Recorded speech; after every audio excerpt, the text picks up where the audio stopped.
የክቡር ራስ ደስታ ዳምጠው የአርበኝነትና የሕይወት ታሪክ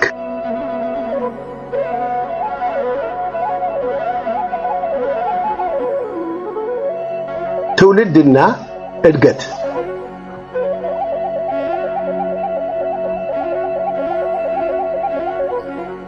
ልጅ ደስታ ዳምጠው በሸዋ ጠቅላይ ግዛት በጉራጌ አውራጃ መስቃ በተባለው ቀበሌ በ1884 ዓ.ም ተወለዱ።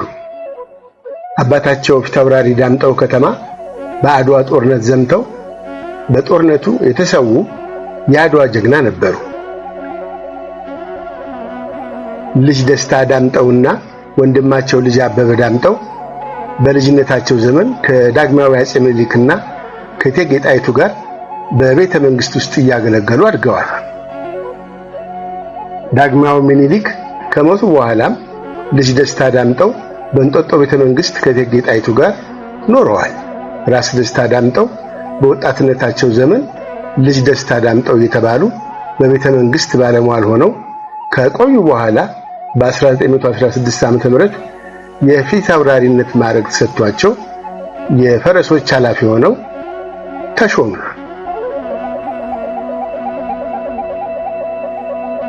የልጅ ደስታ ዳምጠው የጋብቻ ሁኔታ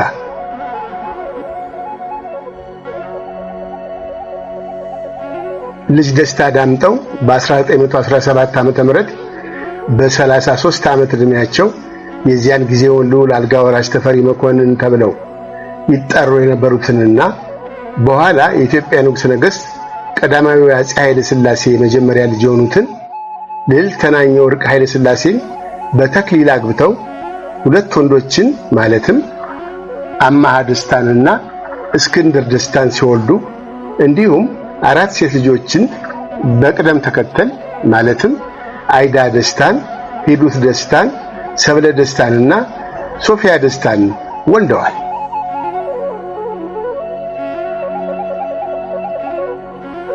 ልዕልት ተናኘ ወርቅ ኃይለ ሥላሴ ከክቡር ራስ ደስታ ዳምጠው ከወለዷቸው ልጆች በኋላ እመቤት ጽጌ ማርያምን ከአባቷ ከአቶ አበበ ረታ፣ እመቤት ምንትዋብን ከአባቷ ከራስ አንዳርጋቸው መሳይ ወልደዋል። ልጅ ደስታ ዳምጠው ቁመታቸው ረዘም ያለ መልከ መልካምና ብዙ መናገር የማይወዱ ጭምትና የተረጋጋ ስብዕና የነበራቸው ሰው እንደነበሩ ይነገራል። ልጅ ደስታ ዳምጠው በነጮች ላይ ምንም አይነት እምነት የማይጥሉ ስለነበሩ ወደ ኢትዮጵያ የሚመጡት የውጭ ሰዎች ቁጥራቸው እንዳይበዛ እንደሚፈልጉ በግልጽ ይናገሩ እንደነበር ተዘግቧል። በ1923 ዓ.ም ልዑል ራስ ተፈሪ መኮንን ከነገሱ በኋላ ልጅ ደስታ ዳምጠው የራስነት ማዕረግ ከተሰጣቸው በኋላ ራስ ብሩ ወልደ ገብርኤልን ተክተው የሲዳሞና የቦረና ገዥ ሆነው ተሹመዋል። በቀዳማዊ አፄ ኃይለ ሥላሴ ንግስ ስነ ስርዓት ላይ ለመታደም ከተለያዩ ሀገራት ከመጡት የውጭ ሀገር እንግዶች መካከል ከአሜሪካ ከመጡት እንግዶች ጋር ለመጀመሪያ ጊዜ ወደ አሜሪካ ተጉዘው ኒውዮርክ እንደደረሱ የክብር አቀባበል ከተደረገላቸው በኋላ በወቅቱ የአሜሪካ ፕሬዝዳንት የነበሩት ሩዝቬልት የምሳ ግብዣ አድርገውላቸዋል።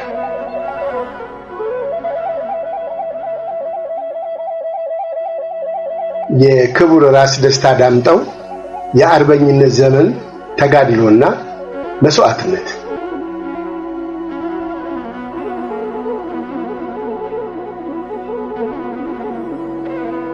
በፋሽስት ኢጣሊያ ወረራ ወቅት የደቡብ ጦር ግንባር የሚመራው በሲዳሞ ገዢ በራስ ደስታ ዳምጠው አማካይነት ነበር።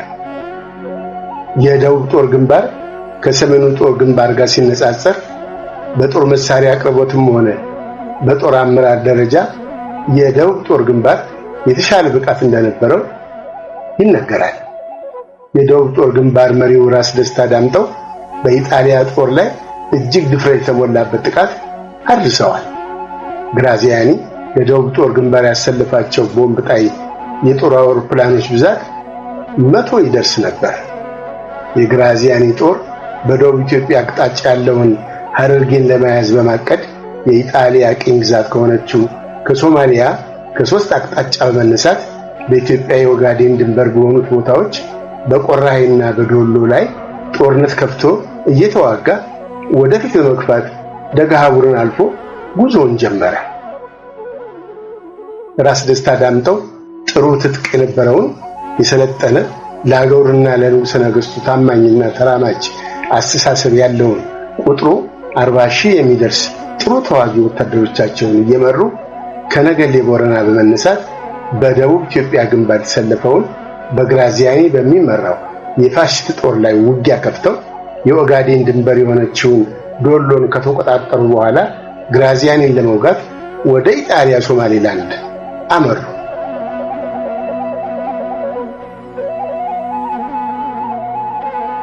ራስ ደስታ ዳምጠው ዋና አሽከሮቻቸው የሆኑትን ፊታውራሪ አደም አንበሶንና ፊታውራሪ ታደመ ዘለቃን በፊት በማስቀደም እርሳቸው የኋላ ደጀን ሆነው ጦራቸው ግን ከፊት እየተዋጋ የኢጣሊያ ግዛት የሆነችው ሶማሌ ሲደርሱ በኢጣሊያ ሶማሌ ግዛት ውስጥ ታላቅ ሽብርና ፍርሃት ነገሰ።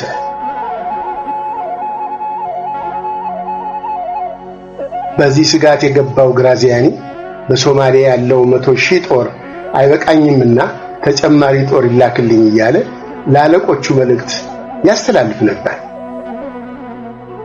ግራዚያኒ ይህም አልበቃው ብሎ ሶማሌዎችን ሰብስቦ ስለ ኢትዮጵያውያን ጦር ያስነገረው አዋጅ ኢትዮጵያውያን ሶማሌን ለመውረር ተሰልፈዋል፣ እኛ ተዋግተን ከተሸነፍን በመርከባችን ተሳፍረን ወደ ሀገራችን እንመለሳለን፣ እናንተ ግን የምትሄዱበት ስለሌላችሁ ኢትዮጵያውያን የእናንተን ወንዶች እየሰለቡ ሴቶችን ጡታቸውን እየቆረጡ ይበሉታል፣ ምግባቸውም የሰው ሥጋ ነው። ስለዚህ ነጋዴ ነኝ ገበሬ ነኝ ሳትሉ በአንድነት እንዋጋ የሚል መልእክት ያዘለ ነበር። በዚህም የግራዚያኒ የውሸት ስብከት የተታለሉ የሶማሌ ሰዎች መሳሪያ የተቀበሉ በሃይማኖት ከሚመሳሰሏቸው ከሊቢያ ከመጡ ወታደሮች ጋር ለውጊያ ተሰለፉ። ምንም እንኳን የጠላት ጦር ቆራሄ ላይ በራስ ደስታ ሰራዊት ላይ መዋከብ ፈጥሮ እንደነበር ቢታወቅም ራስ ደስታ ግን ይህን ወከባ እንዳጋጣሚ በመጠቀም ሰራዊታቸውን ድንበር ላይ በምትገኘው የጠላት ይዞታ ስር በነበረችው ዶሎ ላይ አዘመቱ። ሆኖም የጉዞ መርዘም የፈጠረው ድካም፣ የስንቅ እጥረትና የበሽታ መዛመት ጦርነቱ ውጤታማ ሊያደርገው አልቻለም። ነገር ግን ለጠላት ተሰልፈው እንዲዋጉ ከኤርትራ የመጡት ኤርትራውያን ጠላትን ከርተው ከራስ ደስታ ዳምጠው ጦር ጋር በመቀላቀላቸው የራስ ደስታ ጦር እንደገና አገግሞ ጠላትን ረፍት ማሳጣቱን ቀጠለ። ግራዚያኒ ቆራሄ የሚገኘውን የኢትዮጵያ ምሽግ በአይሮፕላን ሙስታርድ ጋዝ ቦምብ በተከታታይ በመደብደብ የኢትዮጵያን ሰራዊት መጨፍጨፍ ጀመረ።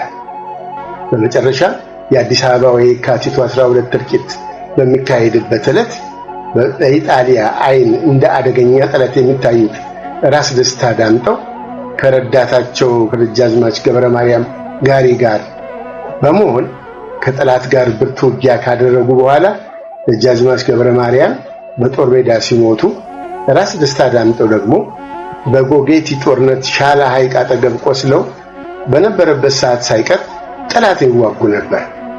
በኋላም ህመሙ ሲጠናባቸው ከጦር ሜዳ በማፈግፈግ በተወለዱበት መስቃ ቀበሌ ከተባለው ስፍራ ደርሰው ሕክምና ሳያገኙ በስቃይ ላይ ተኝተው ሳሉ በጠላት እጅ ወደቁ።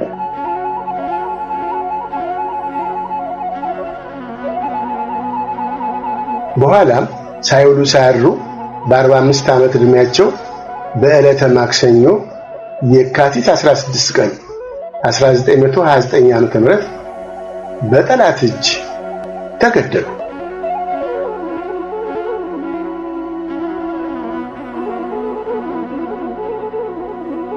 በ1933 ዓ.ም ኢትዮጵያ ከኢጣሊያ ወረራ ነፃ መውጣቷን ተከትሎ የራስ ደስታ ዳምጠው አጽም ጣሊያኖች ከቀበሩበት ስፍራ ወጥቶ አዲስ አበባ ወደሚገኘው ወደ መንበረ ጸባዖት ቅድስት ሥላሴ ካቴድራል ቤተክርስቲያን ተወስዶ ከንጉሠ ነገሥቱ ቤተሰቦች መካነ መቃብር ጋር ሥርዓተ ቀብሩ በክብር ተፈጽሟል።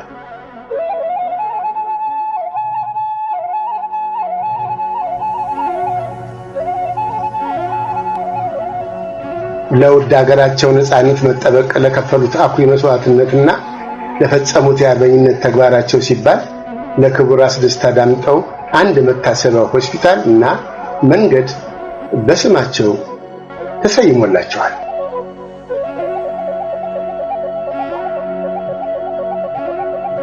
የክቡር ራስ ደስታ ዳምጠውን የቤተሰብ ሁኔታ በተመለከተ ደርግ መፈንቅለ መንግስት ካካሄደ በኋላ የንጉሠ ነገሥቱ ቤተሰቦች በተለይ 9 ልዕልቶች ከያሉበት ተለቅመው ባብና አስቸጋሪ እስር ቤት ውስጥ ከሁለት ፍራሽ ጋር ጸጉራቸውን ተላይተው ከተወረወሩ በኋላ ለ14 ዓመታት ያህል ማንም ሰው እንዳይጎበኛቸው ተደርጎ በእስር ቤት ተሰቃይተዋል።